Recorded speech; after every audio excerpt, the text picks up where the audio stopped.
Hey everyone, welcome to KSSP Podcast. I'm Spencer. And I'm Katie. And today we're going to be talking about medical marijuana. And just the history of it. First, this is the history of medical marijuana then versus now by Healthy Nation Wellness. Healthy with an I at the end.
Yes.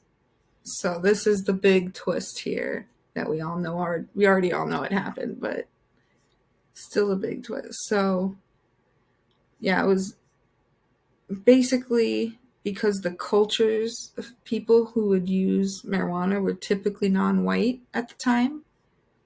So, and there's also some history behind it where there were certain businesses that marijuana and hemp were like where marijuana and hemp would outperform them, and these businesses didn't like that either. So that was definitely also a big part of the illegalization of marijuana push. Oh, yes.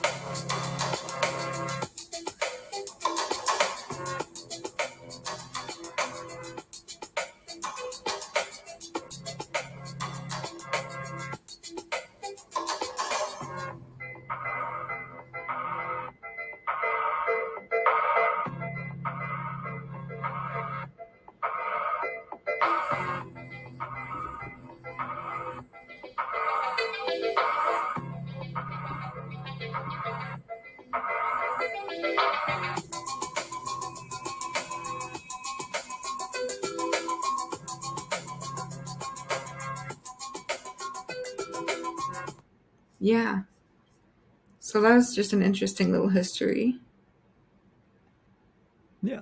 And then we've got one more video. This is Care Channel, Understanding Medicinal Cannabis and Its Uses.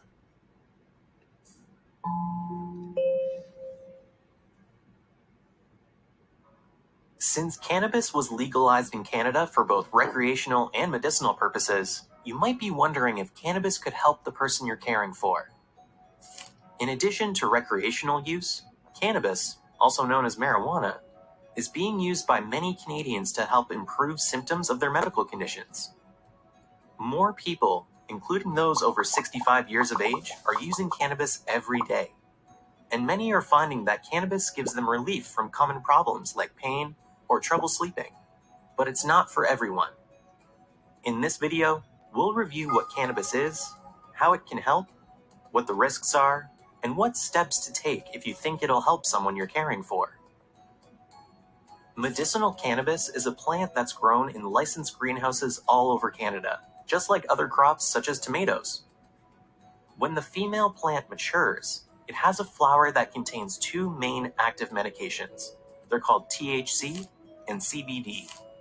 These flowers are used to make cannabis oil or dried. Each different cannabis strain has a different amount of THC and CBD medications, and they have some different effects on the body. THC is the part of cannabis that gives you the high sensation and can help with nausea and sleep problems.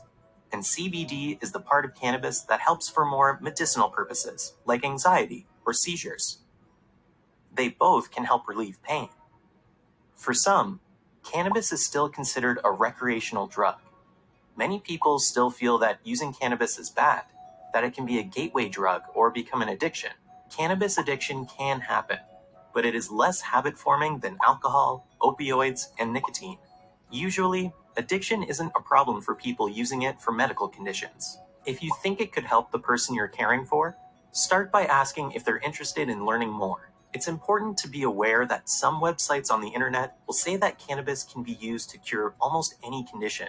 And the truth is, we don't know yet what its potential is. Right now, medicinal cannabis is only used to help with symptoms like pain or nausea. It's also most often used after other treatments and medications have been tried and don't provide enough relief. This doesn't mean that it's for everyone. Some people have found that it doesn't give them relief at all, or it causes too many side effects, like drowsiness, dizziness, red eyes, low blood pressure, change in heart rate, confusion, and feeling drunk. So how do you know if cannabis is right for the person you're caring for? First, it's good to remember that like every other medication, there are certain people that shouldn't use cannabis. If the person you're caring for has a serious mental health, heart, or lung condition, they probably should not take cannabis. Okay. Now, I honestly I don't know about the heart and lung conditions. I would have to look more into that. But I know with the mental health conditions, it really depends on the person. Like, Yeah. and the only really, if you have like a risk of schizophrenia in your family, I think that's the only time when maybe you shouldn't use it. At least from what I've seen from the research in the past and what I've heard. But like, other than that, I would say it depends on the person. If they have or have had a problem with alcohol or drugs like opioids, they should also probably avoid it. All right. In a minute, we're going to look at a study that is going to contradict that, but we'll get there when we get there. Yeah.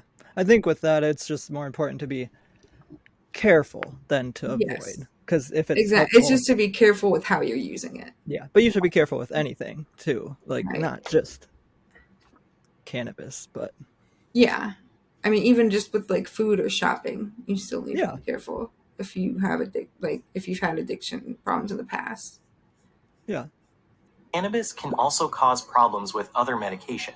So the most important thing to do is talk to their doctor, nurse practitioner, or pharmacist before they start taking cannabis. They can make sure it's safe for the person you're caring for to use. The good news is more and more cannabis research is being done every day around the world. This will help us learn who can do the best with medical cannabis and who should avoid it. As of now, cannabis researchers have found that it may help with pain, sleep, nausea, muscle spasms, and increasing appetite.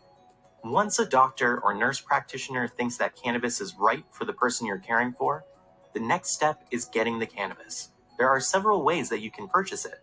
The first and preferred way is by talking to your doctor or nurse practitioner. If they feel that cannabis is right for the person you're caring for, they can write a prescription. Instead of bringing it to the local pharmacy, the person you're caring for will need to register with a licensed producer. These producers can ship cannabis directly to your home by registered mail. Ontario also has their own legal cannabis retailers. These retailers sell cannabis for recreational use. Although the cannabis they sell is regulated by the government, it's not the best place to buy medical cannabis because the types of plants they sell can be too strong for an older adult or someone who only wants to use cannabis for helping with medical symptoms. That's very true. I've noticed when I've lived in places where I could use medical cannabis versus like the stuff that's on the streets or like the stuff you might get from like a recreational shop that's less focused on medicinal use. Like there's a big difference in the effects that they have depending on how the strains are bred. And the like amounts of THC, I'd assume. Right. Too. Right, exactly. How they're bred with like how much THC versus CBD they have in them. Yeah. They can also buy cannabis through dispensaries or compassionate clubs. But remember, these shops are not government regulated and are illegal. They should avoid this. Cannabis is different from most other medications because it can be taken several different ways. Most older people use cannabis oil. The main reasons they take the oil is because it lasts for about 8 hours. It is easier for older adults to take, does not cause an odor in the house, and you can give them the exact amount they need. Some people will inhale cannabis by smoking it or using a vaporizer. Inhaled cannabis works very quickly, That's a big but wears off vaporizer. after a few hours. Smoking isn't recommended because it can irritate their throat and lungs and can cause a cough or chest infection. Vaporizers are machines that heat up cannabis but cause less harmful smoke. Cannabis is not for everyone, but it may help with symptoms like chronic pain. As a caregiver, you should feel comfortable asking questions to see if cannabis is right for the person you're caring for. By working with their doctor or nurse practitioner, you can make sure that they get the most out of cannabis at the lowest risk. For more information about cannabis, you can view our care guide below. Okay. So that was the second video. All right, and now we're going to look at emerging evidence for cannabis's role in opioid use disorder. So the opioid epidemic has become an immense problem in North America, and despite decades of research on the most effective means to treat opioid use disorder, or OUD, overdose deaths are at an all-time high and relapse remains pervasive. So there's a number of FDA-approved opioid replacement therapies and maintenance medications to ease the severity of opioid withdrawal symptoms and aid in the relapse prevention. These medications are not risk-free, nor are they successful for all patients. Furthermore, there are legal and logistical bottlenecks to obtaining traditional opioid replacement therapies such as methadone or buprenorphine, and the demand for these services far outweighs the supply and access. To fill the gap between efficacious OUD treatments and the widespread prevalence of misuse, relapse, and overdose, the development of novel alternative or adjunct OUD treatment therapies is highly warranted. In this article, we review emerging evidence that suggests that cannabis may play a role in ameliorating the impact of OUD. Herein, we highlight knowledge gaps and discuss cannabis' potential to prevent opioid misuse as an analgesic. How do I pronounce that? Yeah, analgesic. Or at least that's how I was Okay. taught and told. Okay, analgesic alternative. Alleviate opioid withdrawal symptoms and decrease the likelihood of relapse. The compelling nature of these data and the reflective safety profile of cannabis warrant further exploration of cannabis as an adjunct or alternative treatment for OUD. So the first barrier to overcoming OUD is getting patients through the acute withdrawal period or detoxification. Although methadone and buprenorphine are largely successful and widely utilized for this purpose, there are shortcomings to this approach, highlighted above.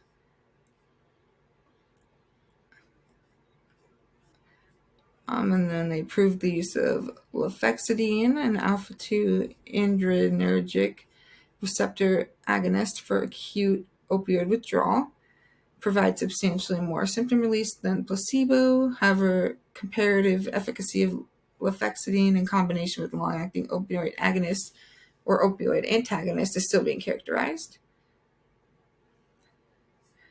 So, numerous preclinical studies have shown that cannabis and cannabinoids decrease opioid withdrawal symptoms.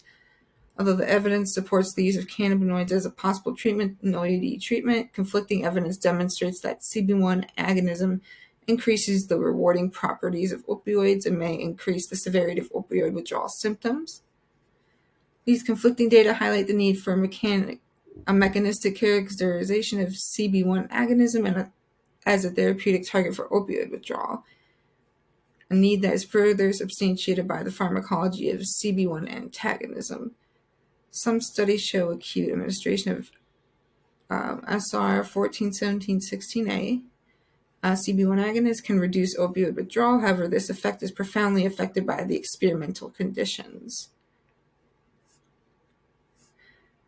So, it's a harm reduction tool. So, preclinical evidence suggests that CB1 receptor plays a critical role in opioid reward. Cannabinoid antagonism reduces the rewarding properties of opioids and prevents reinstatement of drug seeking.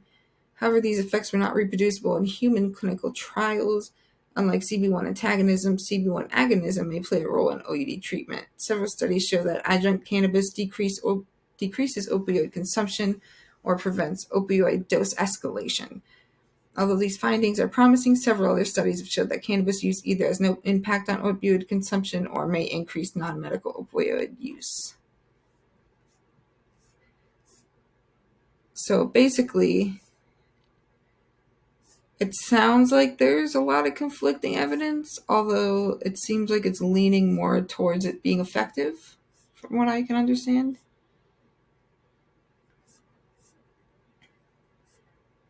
Yeah, that's what And it seems like, I'd say. yeah, and I guess with my personal experience, I will say that it definitely, I think it helps with my cravings I've had more than buprenorphine. Although the buprenorphine does help too. But that is just my past experience. It's not for everybody. Honestly, I feel like the evidence would be conflicting just because this is something that really depends on the person. Yeah.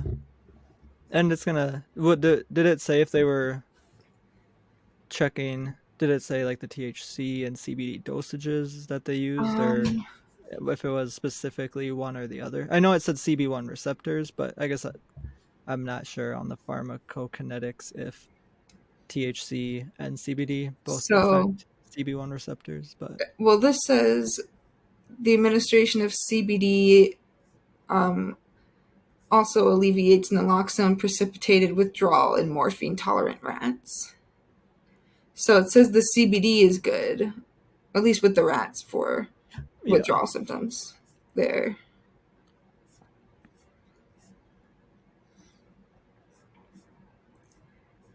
So CBD plays a critical role, it says. okay.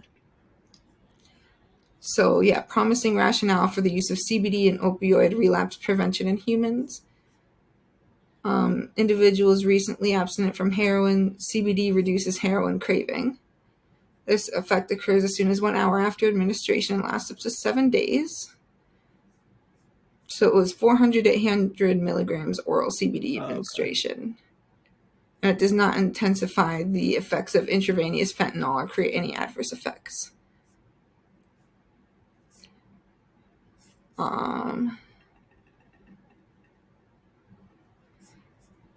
So recreational users of cannabis have historically consumed cultivars higher in THC and lower in CBD due to the desired intoxicating effects of THC. Medical users have turned to cultivars higher in CBD and lower in THC in an attempt to optimize the medical benefits of cannabis. Although misuse potential is a valid concern, it is notable that the misuse liability of cannabis is very low. So one possible approach to alleviate the concern of misuse is the concurrent administration of opioid antagonists. This approach seems to reduce the rewarding properties, but not the hyperphagia or withdrawal relieving properties of THC. So these data suggest that combined cannabis and opioid antagonist therapy could be an effective tool against OUD while also minimizing the risk for CUD, which I assume is the same thing but for cannabis. Because cannabis does not carry the risk of fatal overdose, the use of cannabis as a harm reduction treatment in the opioid epidemic warrants further investigation. So it really sounds like the best way to do it is with an opioid antagonist and cannabis with high CBD and lower THC. Okay, that makes sense too. Yeah, although I would think even in combination instead of an opioid antagonist, because I think that's more like naloxone, using a partial agonist, or maybe they are talking about partial agonists, but with a partial agonist like buprenorphine or methadone. I think methadone is a partial agonist. I'm not sure. But I know buprenorphine is, but yeah, using one of those in combination with the cans, I feel like that would work just as well in that same way. Yeah, I The guess that's naloxone. yeah. I guess that's what I assumed that because isn't naloxone the one that you give in overdoses, or am I thinking of that wrong? Yeah, no, you do give naloxone overdoses, but I think maybe it's not naloxone, but it has a similar name if it's not. Oh, I might be mixing that up. Uh, but yeah, because like there's I don't. another one that like they can also give to alcoholics, and like it'll just make it so that if you try to use like opioids or alcohol, like you won't even get the high off of it. I think I know what you're talking. I don't know what the name of it, I but can't remember what it's doesn't called. it make them sick if they take Yeah, alcohol they'll get too? really Yeah, sick. I don't remember what it's called, but I can't remember what it's called because either. I don't think people. I don't think is I this I don't know. I guess, but is naloxone ever prescribed? I didn't think. I thought it was only used in an overdose. Yeah, I didn't think it but you have to have, mattered. at least where I live, you have to have it prescribed to even have it on you to prevent an overdose. But you don't take it daily. No, I just have it just in Yeah, case, like if I see like someone overdosing on the street, I can give it to them or something. yeah. That's so. I guess in my head, I did assume they meant the methadone or or the And that other might be one. what they meant. I might have been misinterpreting it. But I don't know the exact classification of those, so I don't know if they're antagonist or what I just know opiates they that are. But buprenorphine is a partial agonist. That's all I know oh, okay, on the opioid receptor. gotcha. And then this other article, could pot help solve the U.S. opioid epidemic? Yeah, you know this person has never really smoked because they call it pot. So the bane of many opioids and sedatives is this, that the relief of the moment, the hour, or the day is purchased at the expense of tomorrow's misery. He wrote, in no one case to which I have administered Indian hemp have I witnessed any such results. So basically no hangover feeling. Which can even be caused by like sleeping medication, for example, like when you wake up and you're all groggy. Yeah, Like it's not just with like alcohol or drugs necessarily. Um, let's see. Some clinical studies suggest that the plant may have medical value, especially for difficult to treat pain conditions. The liberalization of marijuana laws in the U.S. has also allowed researchers to compare overdoses from painkiller prescriptions and opioids in states that permit medical marijuana versus those that don't. Yet following up on those hints isn't easy. Clinical studies face additional hurdles because the plant is listed on Schedule 1, the U.S. Drug DEA's list of most dangerous drugs, which is ridiculous. yeah, Some researchers worry that rigorous research is being outpaced by informal experimentation as millions of people with access to medical marijuana treat themselves. It is clear the policy has gone way out in front of the science in terms of allowing access to products that haven't been through the standard clinical trials process. Which, I mean, they can't go through the standard clinical trials process unless the government allows them to. So, like, what are you supposed to do? Just not allow people to treat themselves with something that has, like, very little risks or side effects? For most people, there are people who do have severe side effects from it, but yeah. That's when it would be an individual exactly. basis. It's mind-boggling that we have millions of people in the U.S. using cannabis for medicine, and we not only don't have the proper data to help them take it appropriately, we're not doing a good job of collecting it. That's true, like, because they never give you, when you have a medical marijuana card, it's not like they tell you how much you're allowed to buy or how much you're allowed to take. They just give you the card and let you go on your way. Oh, they don't give like guidelines either of how No, much. Oh, I've never experienced that at least. hmm. Yeah, but even if they had like a self-report system that was not going to be used for criminalization, Right. Well, obviously. because if it's legal for medical use and you're using it medically, then you're fine legally. Yeah. So if Unless, they had like, as long as they don't turn it over to the feds, I guess. yeah. So if they had like a self-report system that people could report their Oh, dosage that they're using and what they're using it for, then it could be like a. I mean, I know that those aren't technically studies; those are anecdotes, but they're still useful. And then people can use that data to conduct actual studies if they wanted yeah. to. Right. So listen to this study.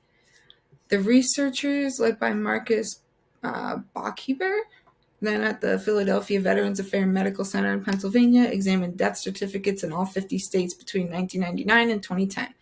They found that the annual rate of deaths due to overdose or an opioid painkiller was nearly 25% lower in states that permitted medical marijuana. In 2010, that translated into 1,729 fewer deaths in those states. The researchers also found that the effects grew stronger in the 5 to 6 years after the states approved medical marijuana. So yeah, 25% lower. Wow.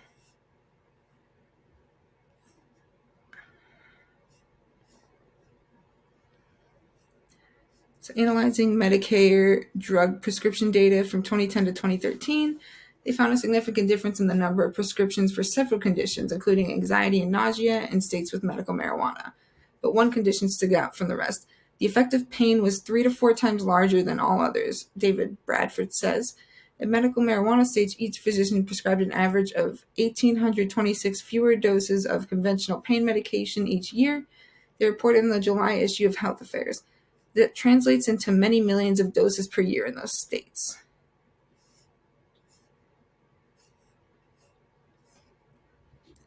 Yes, it's suggestive evidence that medical marijuana might help divert people away from the path where they would start using an opioid drug. And of course, if they don't start, they're not on that path to misuse and abuse and potentially death. So the Bradfords analyzed prescription data from Medicaid recipients, a younger population than the Medicare enrollees in the previous study.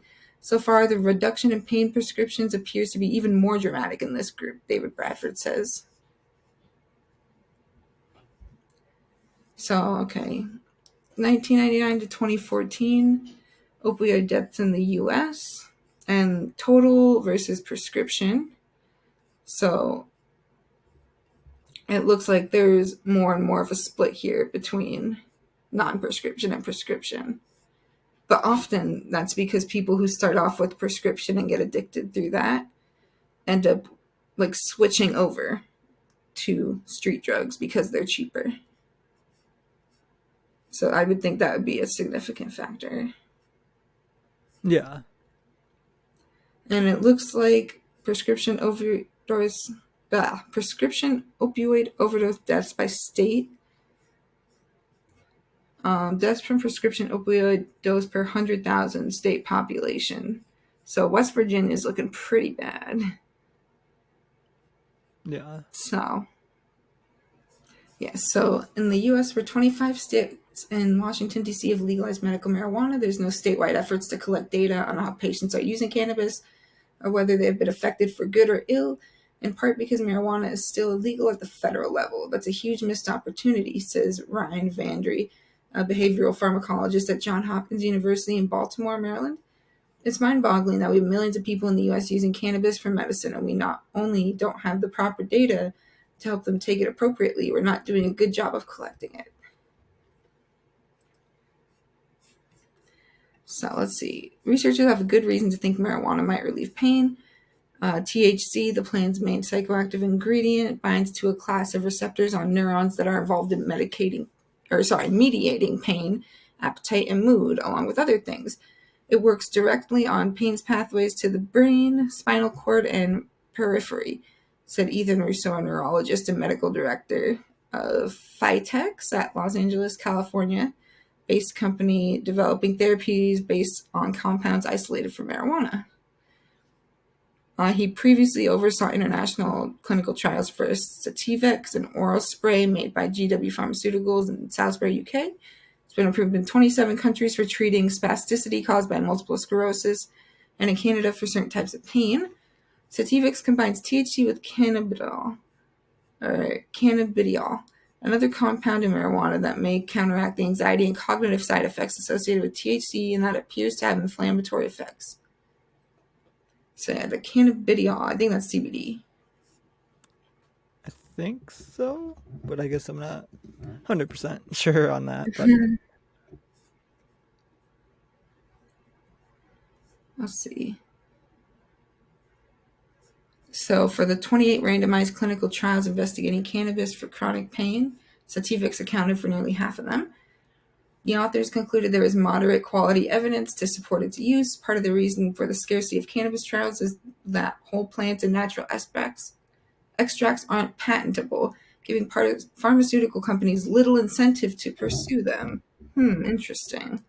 Of course. What else can we expect from America?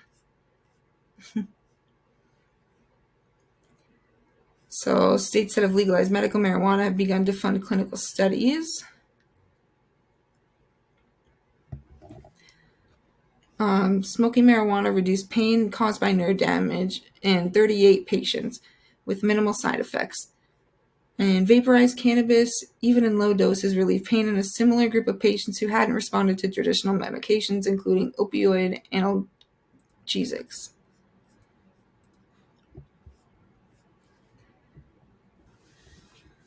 So there's definitely emerging evidence in the literature for using cannabis to treat neuropathic pain, but there's hardly anything for chronic back and neck pain, which is one of the most common reasons people go to see the doctor. And then what conditions does marijuana work for from AARP? I'm not going to read I'm just going to read what they are. So chronic pain, bottom line, it seems to help. Insomnia, bottom line, it seems to help. Depression, anxiety, and PTSD. Bottom line, depression, mixed success. Anxiety seems to help. PTSD seems to help. Multiple sclerosis seems to help. Cancer pain seems to help. Other conditions have mixed results. So, they're using medical marijuana for dozens of other health concerns, including migraines, fibromyalgia, Alzheimer's disease and dementia, Parkinson's disease, Crohn's disease, and glaucoma. Some show promise. Medical marijuana reduced the frequency and intensity of migraines in one study. Another study in Israel gave cannabis high marks for reducing pain and improving quality of life for those with Alzheimer's, Parkinson's, Crohn's, and ulcerative colitis. So experts say that when it comes to glaucoma, do not rely on marijuana. It is important to stick with proven treatments like eye drops. Far more research and anecdotal weight is needed before there are definitive answers on these uses. And another interesting study here, National Library of Medicine.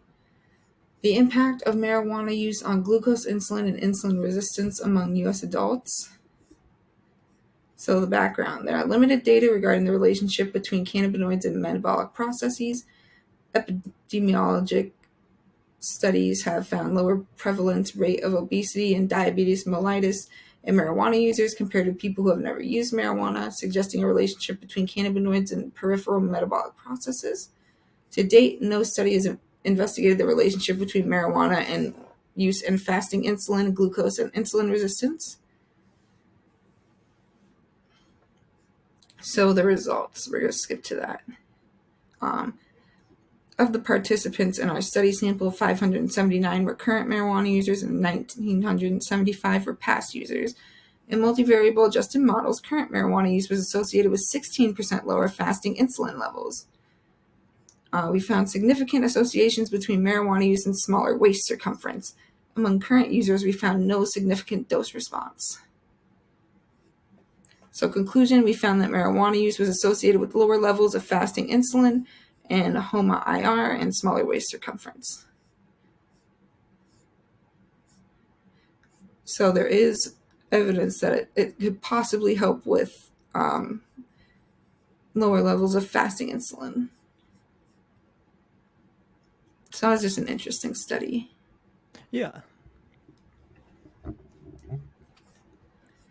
And then this is Veterans of Foreign Wars. Federal study finds cannabis beneficial for PTSD treatment. Results of a study released in March revealed improvements among PTSD patients receiving cannabis doses with higher levels of THC. So in a placebo-controlled double-blind study published on March 17th in PLOS 1, the peer-reviewed journal specified levels of improvement among participants using smoked cannabis blends with a 9% THC concentration, which is a fairly low THC concentration compared to like what they sell recreationally. Let's see. The Multidisciplinary Association for Psychedelic Study, San Jose, California-based nonprofit founded in 1986 to raise awareness and understanding of psychedelic substances, conducted the study. In it, the research showed improvements in samples containing 11% CBD as well as mixed samples containing 8% of both THC and CBD. So, the study served as the first randomized placebo-controlled trial comparing therapeutic potential of varying ratios of THC and CBD for treating the symptoms of PTSD, I'm assuming, said Dr. Marcel O. Bond-Miller, lead author of the study. So the next step involves conducting larger randomized placebo-controlled trials. It would help determine the minimally effective doses of THC needed to safely treat individuals suffering from PTSD. It would also mitigate risks of cannabis dependence in this vulnerable population. I think MAPS is a really bad name though at this point in time. I mean, they made it a long time ago, but I mean, I don't know if you have been on the internet enough to know what a map is, but Like a map? MAP. So, okay. Because there's a group online. Well, I mean, not mostly online. And MAP stands for minor attracted person. Oh, I've heard that, yeah. Yeah. Like they're trying to They're trying to make legitimize like yes, yeah. relationships And with kids. That's weird yeah. and gross. Well, yeah, Awful. it's wrong. They're yeah. I have heard that phrase before then actually now that you well because at first when you said maps I was like Google Maps? Like I didn't know. Well, what does this maps mean? Oh, this is Multidisciplinary Association for Psychedelic Studies. Oh, okay. Let me see, where was I at? Okay. So over the course of the year, the study found cannabis users reported a greater decrease in their severity of the PTSD symptoms. They also were more than 2.5 times as likely to no longer meet the diagnostic criteria for PTSD as those who did not use cannabis. So this 2020 study, unlike the most recent version published on March 17th, had not implemented the added use of placebo control.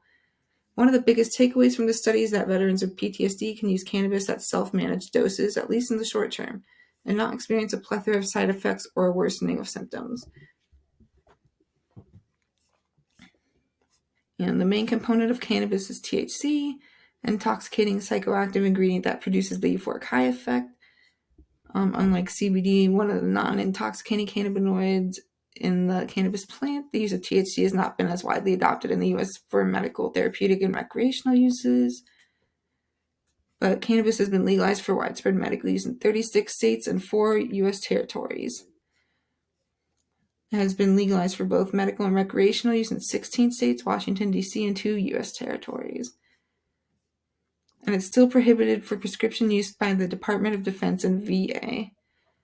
So the VA estimates that 11 to 20% of recent veterans of the wars in Iraq and Afghanistan, and as many as 1/3 of all veterans, suffer from PTSD. So, yeah, that's that article. And then I've got one more. This is just the state medical cannabis laws.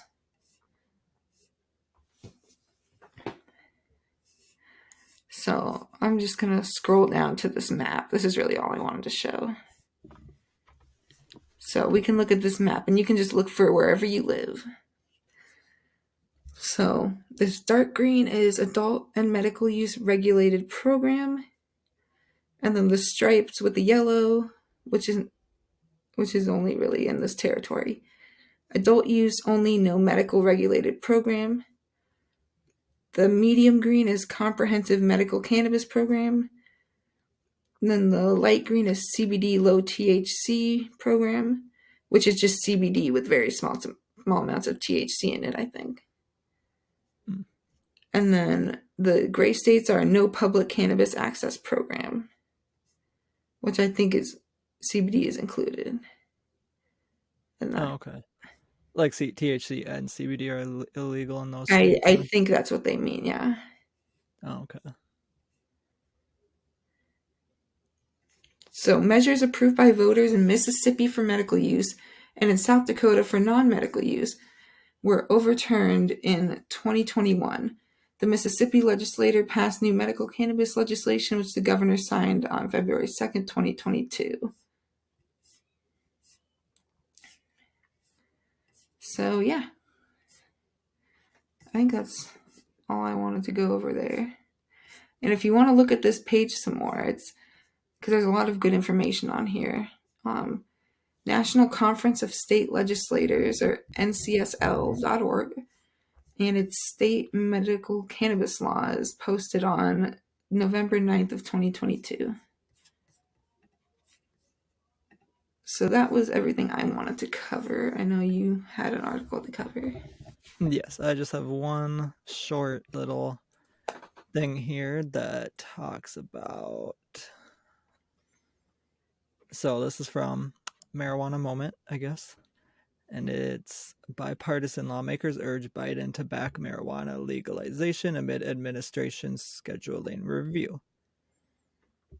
So, as the Biden administration works to conduct a review into the marijuana's federal scheduling, a bipartisan coalition of congressional lawmakers is asking the president to officially get on board with outright legalization. In a letter obtained by Marijuana Moment on Friday that's expected to be sent to President Joe Biden and top cabinet officials next week, the lawmakers said that while they appreciate the scheduling review directive, the administration should recognize the merits of full descheduling. While we do not always agree on specific measures, we recognize across the aisle that continued federal prohibition and criminalization of marijuana does not reflect the will of the broader American electorate, the letter says. It is time that your administration's agenda fully reflect this reality as well. So, current signatories include Elizabeth Warren and Congressional Cannabis Caucus co-chairs Representatives Earl B., Dave Joyce, Barbara Lee, and Brian Mast, as Politico first reported. More signatures are still being sought ahead of the letter being finalized in the coming days. Marijuana does not belong in Schedule 1 of the Controlled Substances Act, a classification intended for exceptionally dangerous substances with high potential for abuse and no medicinal use. The lawmakers' letter to the president says the decision to schedule marijuana was rooted in stigma rather than an evidence-based process, and it is time to fully remedy this wrong. Descheduling marijuana can uphold federal and state authority to regulate cannabis while also authorizing states that wish to continue to prohibit cannabis production and sales the right to do so. It continues, noting that the House has twice passed legislation to federally legalize, tax, and regulate cannabis. Additionally, unjust scheduling of marijuana and normalizing federal cannabis regulation go hand in hand, like ending restrictions placing disproportionate burden on researchers seeking to study marijuana compared to other Schedule I substances. The federal government must correct this prohibition and the continued criminalization of otherwise legal marijuana, allowing research to meaningfully advance, creating legal job opportunities, promoting public safety, not unjust incarceration, and upholding established state regulation of cannabis production, taxation, and sales. We cannot negate the need for legislative action and federal guidance on many of these components, but all branches of the federal government must recognize the need for the descheduling of marijuana and in a manner that protects the will of each state and the markets and regulations that are within their authority to establish, it says. The coalition is circulating this letter as congressional leaders work against the clock to enact more modest marijuana banking and expungements legislation during what's left of the lame duck session. A senior Senate Democratic aide told Marijuana Moment on Friday that Senate Majority Leader Chuck Schumer is making a last-ditch effort to put the incremental reform in forthcoming ominous appropriations legislation, but key players like Senate Majority Leader Mitch McConnell and Senator John Cornyn have posed obstacles. Advocates certainly would like to see broader legislation enacted sooner than later, but it's become apparent that there's currently not enough support in the Senate to garner the required 60 votes for passage. The letter that will be sent to Biden doesn't necessarily ask that he take unilateral action to end prohibition, but it suggests that his support for the issue could make a critical difference. As it stands, the president supports decriminalization and letting states set their own policies, but he's been unwilling to back federal legalization so far.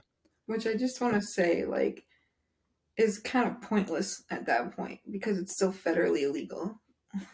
Even if it's legal in these states, You know, Well, I if think you're involved in something that's more federal,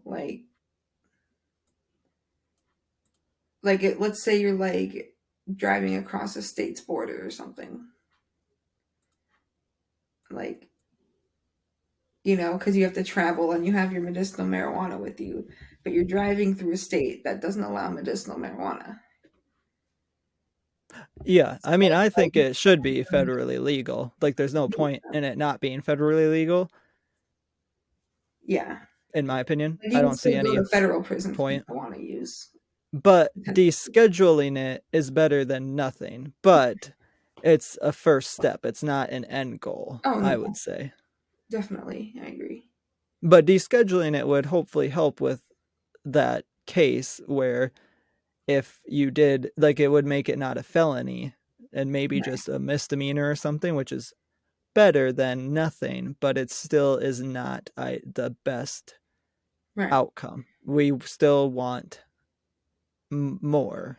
Like, we want better, I guess, is what I would say. But it's a step, I would say, in the right direction, but it's still not enough. But something is better than nothing. Yeah. But the best thing is to just go all the way with it. Yeah, but realistically, I don't think they're gonna. They're not going to do that anytime soon, no. Yeah. But descheduling is necessary to end the harmful federal marijuana prohibition and help our law enforcement officers appropriately prioritize public safety. Descheduling also provides the clearest path to address the legal uncertainty facing small businesses in states with regulated cannabis markets by creating opportunities for regulating and taxing commercial marijuana activities. We expect the Department of Health and Human Services and Justice to continue to expeditiously conduct your directed review of marijuana scheduling while Congress works to send you comprehensive cannabis legislation. The urgency of full descheduling should inform the administration's position on overall cannabis reform. Marijuana's continued inappropriate scheduling is both arcane and out of touch with the will of the American people. We look forward to your administration working transparently and proactively with Congress to enact this crucial step. U.S. Health and Human Services, who was CC'd on the undated letter, recently tweeted a link to this article, or a article, that discusses the president's administrative cannabis scheduling directive. We're going to take a look at what science tells us and what the evidence tells us. That will guide what we do, and we hope that will guide what the federal government does. So, following the president's cannabis pardons and scheduling announcement, the secretary said that the department would work as quickly as we can to carry out the scientific review, and he's already discussed the issue with the head of the FDA to that end. Attorney General Merrick Garland, whose Justice Department is also leading the scheduling review, was also CC'd on the lawmaker's letter. Separately, the White House drug czar said recently that the president's action was historic, adding that there are clearly medical benefits of cannabis. Like HHS, DOJ has similarly committed to quickly carrying out the separate scheduling review. So it looks like they're doing a scheduling review too. I don't know what that means, but I'm assuming that means that they could I think that deschedule means it that they're going to look over how they're going to schedule it. based on the science and all that. Yeah. I would hope so. Yeah. So Biden recently cheered a move by Oregon's governor to grant tens of thousands of marijuana pardons this month, which followed his own federal clemency action, and he says other states should follow Oregon's example, which they should. President also officially signed a marijuana research bill into law this month, making history by enacting the first piece of standalone federal cannabis reform legislation in U.S. history. A series of polls have shown that Americans strongly support the president's pardon action, and they also don't think that marijuana should be federally classified as a Schedule I drug. So I just think that's important to be aware of kind of what they're doing federally with it too. I mean, yes, it should be more, but I think it's a step in the right direction, and when we can, as voters, as constituents, as Americans, tell them to keep going with it. And the vote should be respected. Yes, the fact that some governors thought it appropriate to overturn the results of their constituents is wrong, you should never feel you have that right. That's Why just wrong. was there even an election if that was just going to happen? Yeah, I think it's inappropriate. I mean, Yeah. at least for one state, they claimed they had their reasons, and obviously it won in the end, which was stupid, but it is what it is. It can't. I think it's wrong and inappropriate, but I really don't have a say on it. I don't have any control over it, but Yeah. except to talk about it.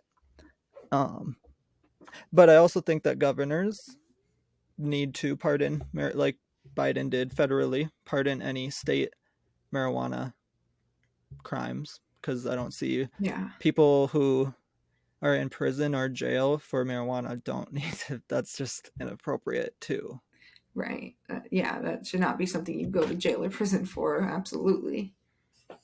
Yeah, especially I think I tried looking it up before my internet crashed on me, but I saw some states did, like Oregon, and then I think there were a couple of other states. Of course, a majority of Republican-led states that I saw are not doing it, but it's just unfortunate. Yeah, there were a couple of things I was going to go over real quick here. Okay. Just a couple of points I had. So, for my past experience, medicinal marijuana has helped me with PTSD and mood stabilization and chronic pain, diabetes, and nausea. And that's just my own personal experience. I'm not claiming anything scientifically for all of those claims. That's just my anecdotal evidence, I guess. And marijuana is a much safer alternative to other pharmaceutical options, and it has much less side effects. And for many, it relieves symptoms much better than other pharmaceutical options do. But everyone is different, so of course everyone's going to react differently to medicinal marijuana, just like any other substance you put into your body. If you're new to experimenting with marijuana, just like with any other substance, start low, go slow. This means to use small doses at one time. I would recommend 1 to 3 hits at a time if you're brand new to using. Space out your use adequately, at least 20 minutes between each dose, if not longer. And this is going to depend on the effects it has on you, or if it has any effects on you at all. And the nice thing about marijuana is you don't have to worry about overdosing. This is virtually impossible. You would need to smoke 1,500 pounds of marijuana in 15 minutes to overdose on it.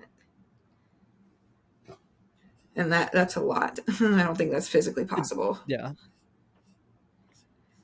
Making marijuana legal for everyone is really the ultimate goal. Whether you're using it for medicinal or recreational purposes, marijuana is much safer when it's regulated in the legal market than it is when you're buying it from the black market. Not only is it safer, but legalization also lowers crime rates because once the drug is legal to sell, drug dealers lose a lot of their business, and this lowers the rate of violence between rival dealers. And so those are really the main points I wanted to drive home at the end here. Okay. But yeah, that's all I had to say. Okay. I don't think I have anything else to say either on that, but you guys can leave a comment below letting us know what you want us to talk about in future episodes.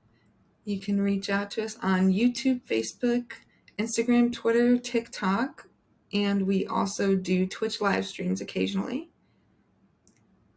So don't forget to like, subscribe, and turn on notifications so you know when we do. But otherwise, we will see everyone next time.